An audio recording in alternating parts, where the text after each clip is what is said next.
Para Europa, los siglos XVI, XVII y XVIII comprenden lo que se conoce actualmente como Edad Moderna.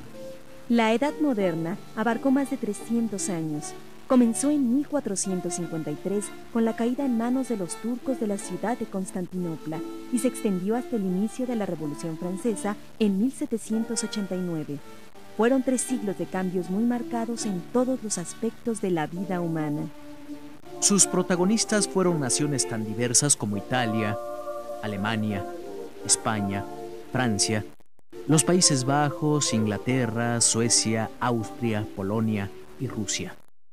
La mayoría de estos países vivieron en ese tiempo etapas cruciales para su nacimiento y consolidación como poderosos estados nacionales. Veamos cómo fue que el continente europeo arribó a esta época de contrastes. Para comprender mejor la Edad Moderna, es necesario remontarse al siglo III de nuestra era, justo en los vastos territorios del Imperio Romano. En aquel entonces, Roma sufrió una gran crisis económica, política y social que perduró hasta el siglo V. Esta prolongada crisis auguraba la decadencia romana. Era imposible controlar el extenso territorio imperial. Además, predominaba la corrupción entre los gobernantes y los administradores. Los valores tradicionales se encontraban en decadencia y existía una marcada desigualdad entre las clases sociales. A estos problemas se sumaba el asedio por parte de los pueblos germánicos y centroasiáticos en las fronteras, desde donde invadieron grandes extensiones del territorio europeo. Los conflictos parecían no afectar al Imperio Romano de Oriente, cuya fuerza y riqueza prevalecieron. Habían heredado la cultura griega, la mayor parte de los obispados de la Iglesia cristiana y la autoridad del emperador.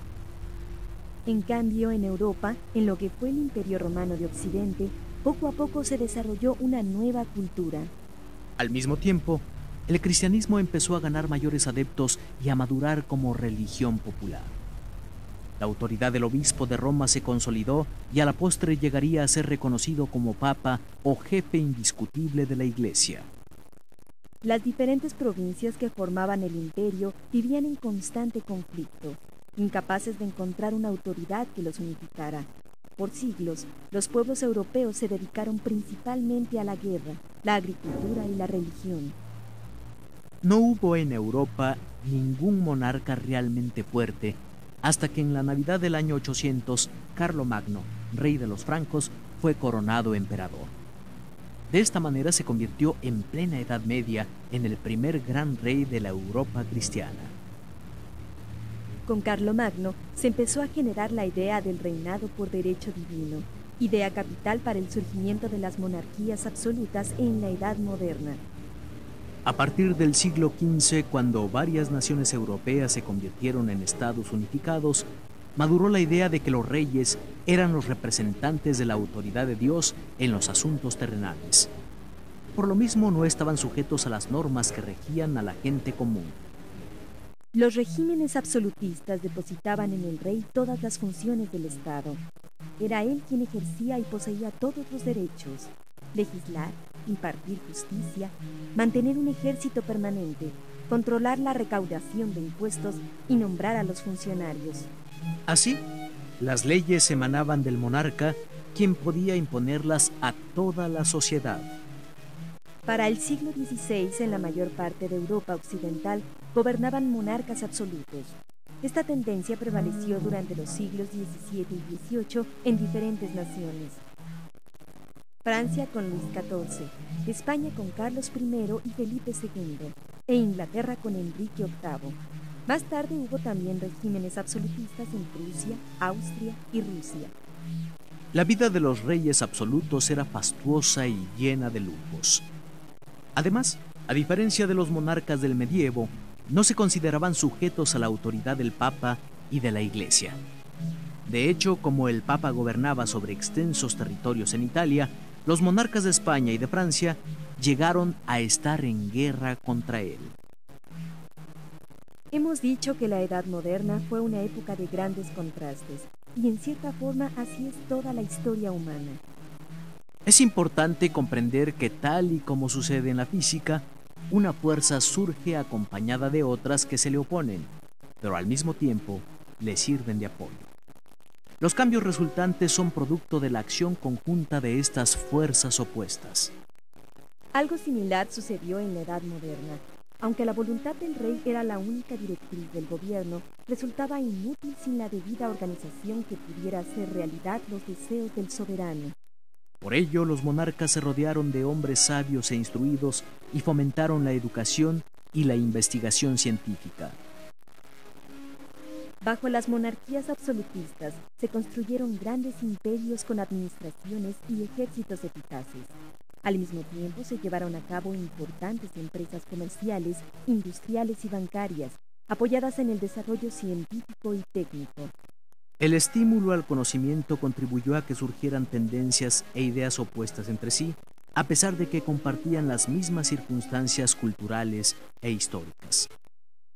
Podemos imaginar la vida europea en la Edad Moderna como si estuviese sostenida por 4 pilares que a la vez se oponían y cooperaban entre sí. En la política, el absolutismo; en la economía, el mercantilismo y el colonialismo; en lo intelectual, el racionalismo; y en lo artístico, el barroco. Los contrastes de la Edad Moderna se extendieron más allá del terreno de las ideas. Mientras los monarcas y los cortesanos gozaban de una vida llena de lujo, los campesinos y obreros atravesaban por múltiples problemas debido al pago de impuestos y a las guerras frecuentes en las que participaban por órdenes de los soberanos. En la Edad Moderna se presentaron una multitud de hechos sorprendentes en cuanto a su variedad y trascendencia. El Renacimiento se extendió como un movimiento intelectual ascendente y deslumbrante. Los pueblos de distintos y lejanos continentes entraron en contacto como nunca antes lo habían siquiera imaginado. Se rompió la unidad de los cristianos y la autoridad indiscutible de la Iglesia romana. Surgieron imperios grandes y poderosos. Obras musicales maravillosas de Mozart, Haydn, Vivaldi, Bach y Händel. Nacieron los principios de la ciencia y la técnica de nuestros días. Y esas luces se precipitaron hacia un final violento, envuelto en la decadencia frívola o militarista de los gobiernos y en el amaneramiento de las obras de arte. El racionalismo recuperó la confianza en la razón humana para el conocimiento del mundo. Sin embargo, en varias ocasiones, sus seguidores lo interpretaron mañosamente, como si fuesen ellos los únicos capaces de tener la razón. Esta circunstancia dio pie al surgimiento de dictaduras totalitarias, crueles injusticias y guerras sangrientas. En cambio, el sano empleo de la razón abrió camino al progreso científico e intelectual de nuestros días y al nacimiento feliz, aunque doloroso, de las democracias representativas.